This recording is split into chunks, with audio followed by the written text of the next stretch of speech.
मेरे विषय में सर बता ही चुके हैं। मैं कानपुर में रहता हूं, उत्तर प्रदेश में। उत्तर प्रदेश का सबसे अनोखा शहर है हिंदुस्तान का। कभी आप कानपुर आइए, और आप लोग तो उत्तर प्रदेश और हिंदुस्तान के लोग ही हैं। आप हिंदुस्तान के अलग अलग शहरों में जाइए तो अलग अलग चीज वहां पे लिखी मिलेगी। कभी आप आगरा जाइए तो रेलवे स्टेशन पे लिखा होगा आगरा का पेठा आपका स्वागत करता है। कभी आप लखनऊ जाइए तो लिखा होगा राजा ठंडाई आपका स्वागत करता है।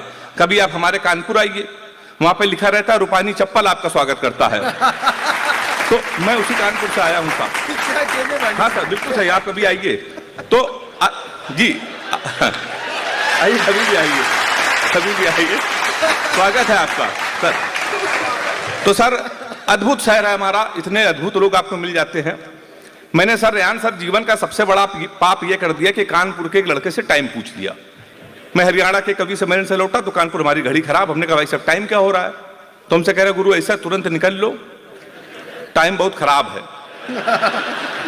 और तुम्हारा टाइम भी खराब हो जाएगा।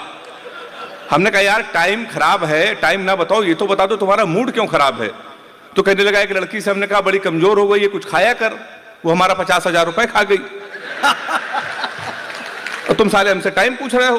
क्या कहने? यहां से तुरंत चले जाओ, हमारा मूड बहुत खराब है। तुमने कहा मूड क्यों खराब है? कहने लगे गुरु हम एक लड़की के चक्कर में 5 साल से लगे थे। हम इसको दुनिया की सबसे संस्कारित और सबसे धार्मिक लड़की समझते थे। हम समझते थे ये हमसे प्यार करती है, हम इससे प्यार करते हैं।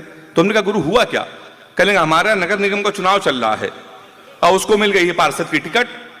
पूरे शहर में होल्डिंग लगी है युवा दिलों की धड़कन पुष्पा पाल। तुम साले हमसे टाइम पूछ रहे हो। लोग तो नारा लगा रहे हैं मोहर मारो तान के पुष्पा को पहचान के।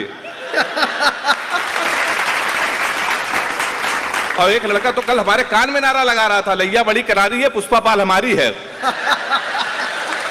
ताली जोरदार बजा दीजिए एक बार। क्या कहने पांडे जी, क्या कहने? तो सारा हमारा ये शहर है, बहुत अद्भुत शहर है हमारा। कभी आप कानपुर आइए, आपको ऐसे ऐसे लोग, ऐसे ऐसे कैरेक्टर मिल जाएंगे जो पूरे देश में नहीं मिलेंगे। हमारे यहाँ के नेता भी बहुत अच्छे हैं। मोदी जी ने सफाई अभियान पूरे देश में कर रखा है। अभी 1 महीने पहले हमारे उत्तर प्रदेश में सफाई अभियान चल रहा था। अभी 1 महीने पहले हमारे उत्तर प्रदेश के मंत्री जी ने एक वृक्ष लगाया, पौधा, उसको आधे घंटे बाद बकरे ने खा लिया। शाम को मंत्री जी ने उस बकरे को खा लिया। तो मैं उसी उत्तर प्रदेश कानपुर से साहब आया हूं। इतने अद्भुत लोग आपको मिलेंगे कि मैं आपको बता नहीं सकता हूं। एक दिन तो सर सुबह 7 बजे एक यादव जी हमारे पास आ गए। यादव जी हमारे अंकित भाई हैं, उनको मालूम, उनके दोस्त हैं। यादव जी 7 बजे आ गए। कहेंगे पांडे जी आप तो चैनलों में आते हैं, बड़े कवि हैं, हमको आशीर्वाद दे दो। तुमने कहा सुबह 7:30 बजे आए हो, किस बात का आशीर्वाद? कहेंगे गुरु हमको डिस्कवरी चैनल जाना है और शेर के साथ सेल्फी लेनी है। हमने कहा शेर के साथ कोई सेल्फी लेता है? तो उसने कहा क्यों, मोदी जी जा सकते हैं, मोदी जी गए थे ना, शेर के साथ वो सेल्फी ले सकते हैं, तो मैं क्यों नहीं ले सकता हूं? हमने कहा वो देश के प्रधानमंत्री हैं, पूरी व्यवस्था उनके साथ चलती है, तेरी क्या व्यवस्था है? तो उसने कहा पांडे जी चिंता ना करो, 1 क्वार्टर हमारी जेब में पड़ी है, हमको जाने दो। और वो यादव जी गए, उन्होंने शेर के साथ सेल्फी डाली। 2 अक्टूबर को लखनऊ में उनकी याद में एक मुशायरा है। सही बता रहा हूं मैं आपको, जिसके चीफ गेस्ट हमारे रेहान सर हैं। तो आप समझ गए होंगे उत्तर प्रदेश इतने अनोखे लोग हैं सर। मैं तो 10-5 मिनट आपके बीच में रहूंगा, प्यार मोहब्बत की कोई बात नहीं करूंगा। हमारे भाई हमको लेके आए हैं, हमारे सर ने जिम्मेदारी लगाई थी कि हेमंत पांडे को सुरक्षित कानपुर से लेके आना, तो कानपुर वालों को भरोसा नहीं है। रेहान सर ने 2 साल पहले हमको बुलाया था लखनऊ के इसी शो में बुलाया था, इसी मुशायरे में। तो वहां कुछ विवाद हो गया था, तो सर ने कहा बेटा लौट जाओ, ये मुशायरा जब दुबई में होगा तब हम तुमको बुलाएंगे। ये दुबई वाला भी मुशायरा हमसे छूटते छूटते बचा। मेरी फ्लाइट थी रात में 1:45 पे 8 तारीख की, और मैंने सोचा कि अगले दिन है 9 तारीख की 1:45 की दोपहर में है। तो हमको जो भाई लेके आए थे, तो हमसे हमने कहा कि भैया हम तो कल 1:30 बजे पहुंच जाएंगे। तो कहने लगे यार पांडे जितने बड़े कवि, तुमको एएम नहीं दिखता है, तुमको एएम समझ में नहीं आता है। तो हमने कहा जब से गुजरात वाले नेताजी ने रात में 8 बजे का भाइयों और बहनों, आज रात 12 बजे के बाद, तब से हमको एएम नहीं दिखता, केवल पीएम दिखता है। सही बता रहा हूं मैं आपको, सही बता दूं सर। तो हमारे साथ तो ये हो जाता साहब। मैं 10-15-20 मिनट आपके बाद रहूंगा। हमारे हाफिज साहब बैठे हुए हैं, देश के बहुत बड़े सेलिब्रिटी हैं, बहुत बड़े शायर हैं। कितने लोग इन पे मरते हैं, कितने गिफ्ट आते होंगे इनके पास में। और वैलेंटाइन डे में इतने गिफ्ट आते होंगे कि हाफिज गिनाते हैं। तो हमने भी एक लड़की से कहा कि अपने बॉयफ्रेंडों के लिए इतने गिफ्ट भिजवाते, कुछ हमारे यहाँ भी भिजवा दो। तो उसने सर पुलिस भिजवा दी। तो हमारे साथ तो ये होता है, हम अगर किसी लड़की से कह दें कि हम तुमसे मिलना चाहते हैं तो हमसे कहती हैं तुमसे मिलेगी मेरी जूती। और हमारे हाफिज सर कहते हैं ये तो सेलिब्रिटी है। तो वहां से जवाब आता है आंखें पीछा करेंगे, तुमसे केवल प्यार करेंगे, तुम रांझा हो हीर हूं मैं, दिखने में कश्मीर हूं मैं 16 श्रृंगार लगूंगी, पूरी कुतुब मीनार लगूंगी, द्वार हमारे खुले हुए हैं, द्वार हमारे खुले हुए हैं, तो जो मन में हो गाओ राजा, कुंडी न खटकाओ राजा, सीधे अंदर आओ राजा। ये साहब होता है। तो मैं प्यार मोहब्बत से बहुत दूर रहता हूं। साजिया मैं आपको बता दूं, मैंने एक सबक लिया है। एक सबक अभी मैंने ये लिया है कि अपनी प्रेमिका को कभी भी रुलाना नहीं चाहिए, क्योंकि 7-8 हरामखोर उसके आंसू पूछने के लिए हमेशा तैयार रहते हैं। कभी नहीं रुलाना चाहिए। तो साहब मैं बहुत दूर रहता हूँ, सही बता रहा हूँ सर। और रेहान सर, मैं प्यार मोहब्बत से इसलिए भी दूर रहता हूँ, लड़कियों की एक बीमारी होती, किसी लड़की से आप कुछ भी पूछ लो तो इतना उटपटांग जवाब देती हैं। हमने एक लड़की से पूछा, हमने कहा तुम्हारा फेवरेट कलर क्या है? तो हमसे कहने लगी स्टूपिड कहीं के। तो उसने कहा कोई मैच्योर क्वेश्चन नहीं पूछ सकते? तो हमने पूछा, हमने कहा 0.8 मिलीलीटर सल्फ्यूरिक एसिड को न्यूट्राइज करने के लिए कितने मोल बाइकार्बोनेट की जरूरत पड़ेगी? तब उसने बताया हमारा फेवरेट कलर पिंक है। तो मैं बहुत दूर रहता हूं साहब लड़कियों से। अच्छा सर, लड़कियों की एक बीमारी होती, बीमारी सही हो तो नौजवान हाथ उठा के मेरा समर्थन करना। लड़कियों की एक बीमारी होती, किसी लड़की का आप गौर से देख लो तो कहेंगी देखो कैसे कुत्ते की तरह देख रहा है, ना देखो तो कहेंगी कुत्ता देख भी नहीं रहा है। तो मैं बुरा वक्त कब आ जाए और बुरा भक्त कब आ जाए, भाई साहब कोई भरोसा नहीं है। भक्त का मतलब आप समझ रहे होंगे, समझ रहे ना? मोहसिन भाई हमको लखनऊ से लेके आए, 1:35 पे मेरी फ्लाइट थी, फ्लाइट आधे घंटे लेट हो गई। तो हम रिसेप्शन वाले के पास गए, हमने कहा भैया ये इंडिगो फ्लाइट है, कब आएगी? दुबई जाना है। तो उसने कहा आज नहीं आएगी। तो हमने कहा स्पाइस जेट आएगा? उसने कहा वो भी नहीं आएगा। तो हमने कहा कौन आएगा? तो उसने कहा आएंगे तो मोदी ही।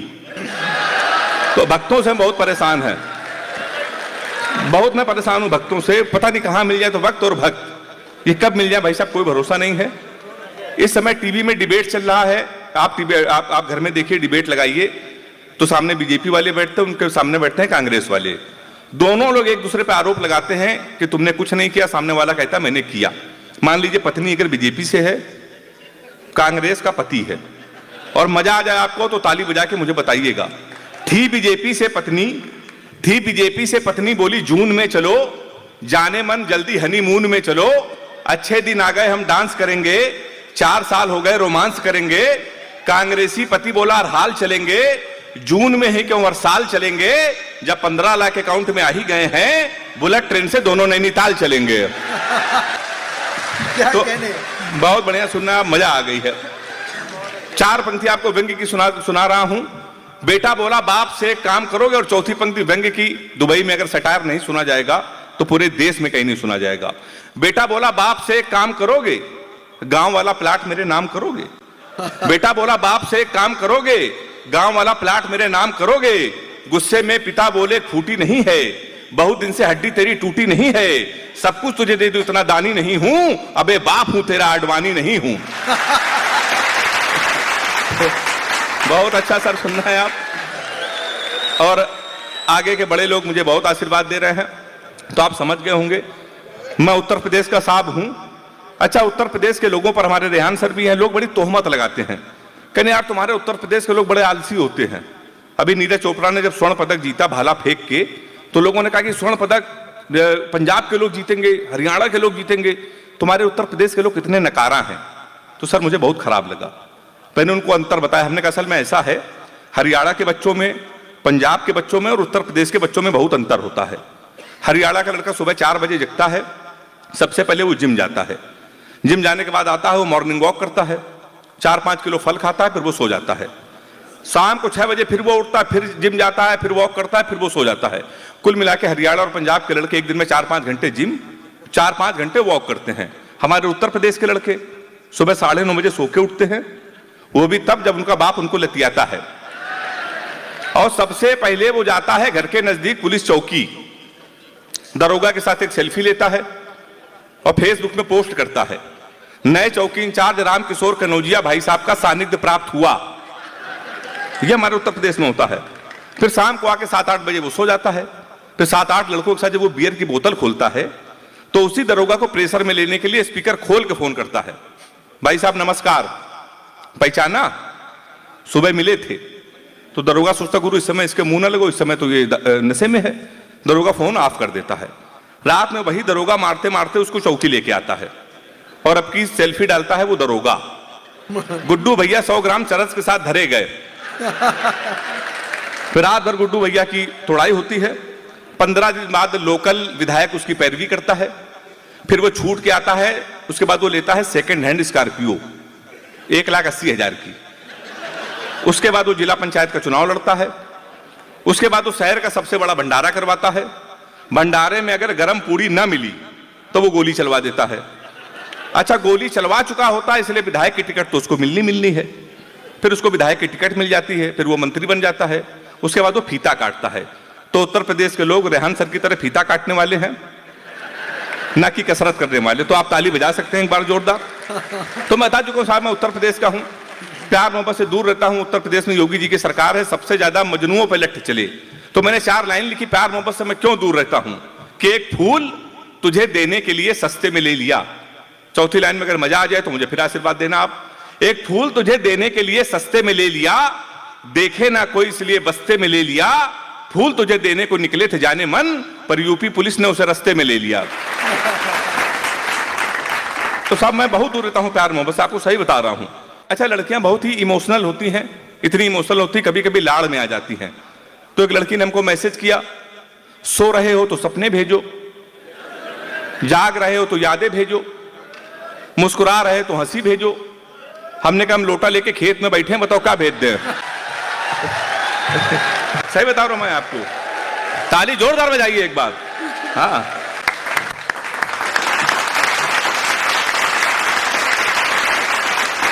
तो साहब बहुत अच्छा आप सुन रहे हैं। तो मैं प्यार मोहब्बत से साहब बहुत दूर रहता हूं, सही बता रहा हूं आपको। लोग सही कहते हैं नाम में कुछ नहीं रखा है। मुस्कान के चक्कर में एक बार हम लगे थे, वो नुकसान करके चली गई। फिर हम रोशनी में शिफ्ट हुए तो 1.5 साल उसने भी हमको अंधेरे में रखा। तो मैं तो साहब हास्य कवि हूं, हम लोगों को सीरियस नहीं लेता है। हम लोगों को शादी बहुत मुश्किल में होती है, रिश्ते हमारे घर पे आते हैं केवल इतना पता चल जाए कि लड़का हास्य कवि, रिश्ते वहीं से लौट जाते हैं। एक रिश्ता हमारे आए तो लड़की की माँ ने हमारी माँ से पूछा लड़का क्या करता है, तो हमारी माँ ने कहा कवि है। बोले इसके पिताजी क्या करते हैं, बोले वो भी कवि। बोले उनके पिताजी, बोले वो भी कवि। बोली क्या घर में कोई इंसान नहीं है। रिश्ता लौट गया। 1 महीने बाद फिर एक रिश्ता आया, फिर लड़की के माँ ने पूछा लड़का क्या करता है, हमारी माँ का कवि है। बोले शादी मंजूर। अच्छा, कवि के नाम से कई रिश्ते लौट गए थे, हमारी माँ ने कहा मंजूर क्यों। वो बोली जोड़ी बहुत अच्छी रहेगी, आपका लड़का कवि, हमारी लड़की पागल है। तो तमाम पर शादियां हमारी लौट गई। पर एक दिन सर हमारी शादी तय हो गई लखनऊ में मुंशी पुलिया के पास में। तो पिताजी ने कहा बेटा ऐसा है, सुबह 11 बजे तैयार हो जाना, होने वाली लड़की को देखना, शादी फाइनल। हम 11 बजे नहा धो के सूट वूट बन के तैयार। पिताजी का ठीक 11:15 बजे फोन आया, कहने लगा बेटा ऐसा है कि हम होने वाली लड़की को नहीं देख पाएंगे, तुम अकेले चले जाओ और शादी फाइनल। पर एक बात याद रखना, ब्राह्मण घर में पैदा हुए हो और ये घर की परंपरा है, पहली बार किसी के घर जाते हैं तो खाली हाथ नहीं जाते हैं, कुछ लेके चले जाते हैं। तुम भी कुछ लेके चले जाना। अब हम उत्तर प्रदेश के, हम कट्टा लेके चले गए। फिर 2.5 साल बाद जमानत हुई हमारी। तो जमानत के बाद भी हमारे रिश्ते जब कैंसिल हो गए, तो सही बता रहा हूं सर, एक दिन हमारी शादी हो गई। आपको भरोसा ना हो तो आप हासिम भाई से पूछ लेना, हमारी बारात आई थी। उस दिन भारत और पाकिस्तान का मैच था, ये वाला नहीं, इसके पहले वाला। भारत और पाकिस्तान का सेमीफाइनल मैच था, हमारी शादी थी। तुमने पिताजी से कहा आज की शादी ना करिए, पूरा हिंदुस्तान मैच देख रहा है, हमारी आप शादी कर रहे हो। तो उन्होंने नहीं माना, कर दी। भारत और पाकिस्तान का सेमीफाइनल मैच, हमारी शादी। हमारे कुछ कानपुर के दोस्त हमारी बारात में डांस कर रहे थे, कान में मोबाइल लगा के भारत पाकिस्तान सेमीफाइनल मैच की कमेंट्री भी सुन रहे थे। दोनों काम एक साथ कर रहे, बारात में डांस कर रहे, कान में मोबाइल लगा कमेंट्री सुन रहे। हम दूल्हे के बेद में सजे थे, घोड़ी के ऊपर बैठे थे। जैसे बारात में पहुंचने वाले थे, एक लड़का घूम के हमारी तरफ चिल्लाया, बोला छक्का।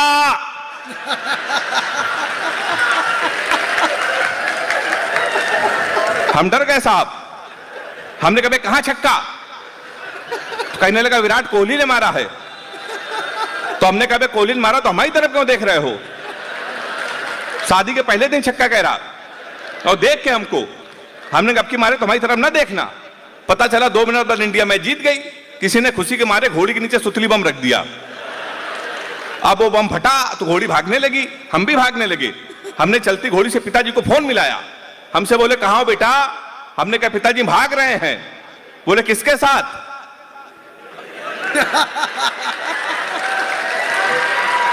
ताली तो आप लोग ऐसे बजा रहे जैसे मैं बारात आए थे।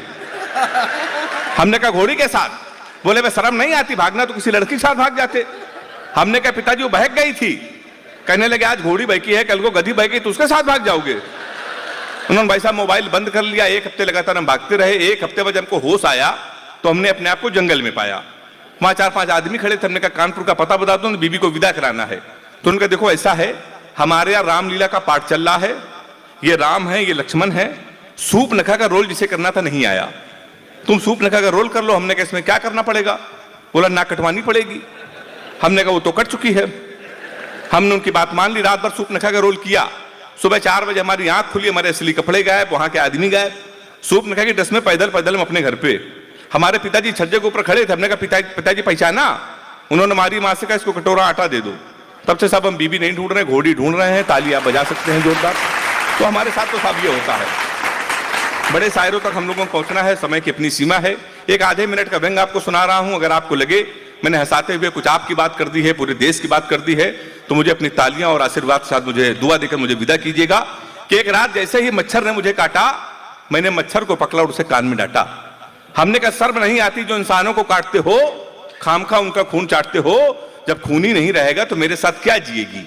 सारा खून तुम पी जाओगे तो बीबी का खाक पिएगी। फिर देश के नेताओं के बारे में सोचो जो महंगाई बढ़ाने में अड़े हैं, खून पीने में तुम मच्छरों से बड़े हैं। जब एक नेता चीनी के भाव को 5 रुपए और बढ़ाता है तो एक आम आदमी का खून 100 ग्राम कम हो जाता है। उस पर भी तुम कितने जुझारू हो, बचा हुआ खून पीने पर उतारू हो। मच्छर बोला शर्म की बात करते हो, शर्म तो तुम्हें आनी चाहिए। और है मेरे जीवन दाता, तुमने कभी सुना है मच्छर ने मच्छर को काटा? है मेरे जीवन दाता, तुमने कभी सुना है मच्छर ने मच्छर को काटा? पर तुम तो आदमी होकर आदमी को काटते हो, देश को टुकड़ों में बांटते हो। तुम तो आदमी होकर आदमी को काटते हो, देश को टुकड़ों में बांटते हो। मैंने मंदिर और मस्जिद को लड़ाया नहीं, किसी छप्पर को मैंने जलाया नहीं, मेरे द्वारा किसी की नारी की चूड़ी नहीं टूटी, किसी अबला की मैंने इज्जत नहीं लूटी, मेरे द्वारा नहीं हुआ किसी धर्म या जाति का अपमान। काटते समय मैंने ये नहीं देखा वो हिंदू है ये मुसलमान। काटते समय मैंने ये नहीं देखा हिंदू है ये मुसलमान, और ये माना कि दूध का जला हूं, मच्छर हूं भाई साहब, तुम इंसानों से भला हूं, तुम इंसानों से भला हूं।